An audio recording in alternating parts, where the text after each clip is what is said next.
আজি আমি সৰুপথাৰ আটাইকেইখন জামাত একত্ৰিত হৈ চৰকাৰে যি গো সুৰক্ষা আইন 2021 অধীনত মাংস নিষিদ্ধ কৰিছে, আমি সেই নিষিদ্ধক সম্পূৰ্ণভাৱে সঁহাৰি জনাই আমাৰ অঞ্চলত যিসকল লোকে ব্যৱসায় কৰি আছে বা হোটেলসমূহত আমি এই মিটিং সভাৰ জৰিয়তে সকলোকে আমি অৱগত কৰাইছোঁ যে অনাগত দিনত মাংসক লৈ কোনো ধৰণৰ ব্যৱসায় কৰা নিষিদ্ধ কৰা হৈছে। আমি সামাজিকভাৱে প্ৰত্যেকক অৱগত কৰালোঁ। অনাগত দিনত যদি কোনো ব্যক্তিয়ে মাংসৰ লগত জড়িত ব্যৱসায় কৰে তেনেহ'লে আমি আইনগত ব্যৱস্থা ল'ম বুলি আমি সিদ্ধান্ত গ্ৰহণ কৰিছোঁ। আমাৰ সভাত কিছুমান প্ৰস্তাৱ গ্ৰহণ কৰা হৈছিলে, সেই প্ৰস্তাৱবোৰ মই গাই দিব ওলাইছোঁ।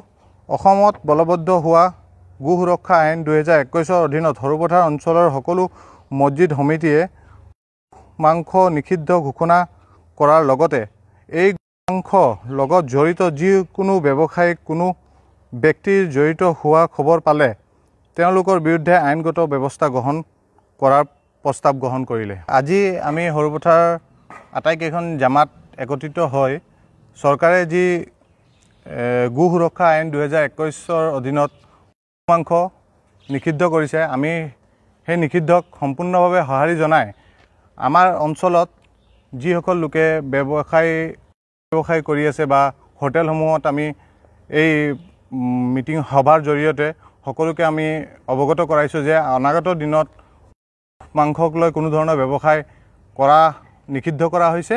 আমি সামাজিকভাৱে প্ৰত্যেকক অৱগত কৰালোঁ। অনাগত দিনত যদি কোনো ব্যক্তিয়ে মাংসৰ লগত জড়িত ব্যৱসায় কৰে তেনেহ'লে আমি আইনগত ব্যৱস্থা ল'ম বুলি আমি সিদ্ধান্ত গ্ৰহণ কৰিছোঁ। আমাৰ সভাত কিছুমান প্ৰস্তাৱ গ্ৰহণ কৰা হৈছিলে, সেই প্ৰস্তাৱবোৰ মই গাই দিব ওলাইছোঁ।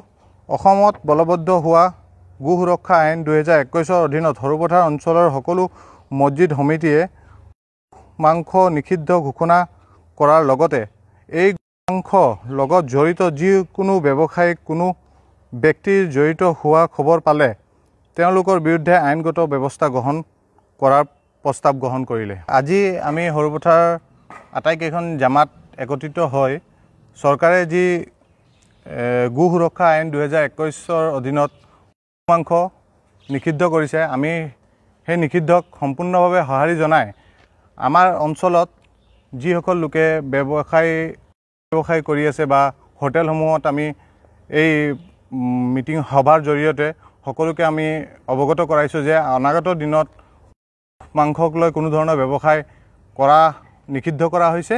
আমি সামাজিকভাৱে প্ৰত্যেকক অৱগত কৰালোঁ। অনাগত দিনত যদি কোনো ব্যক্তিয়ে মাংসৰ লগত জড়িত ব্যৱসায় কৰে তেনেহ'লে আমি আইনগত ব্যৱস্থা ল'ম বুলি আমি সিদ্ধান্ত গ্ৰহণ কৰিছোঁ। আমাৰ সভাত কিছুমান প্ৰস্তাৱ গ্ৰহণ কৰা হৈছিলে, সেই প্ৰস্তাৱবোৰ মই গাই দিব ওলাইছোঁ।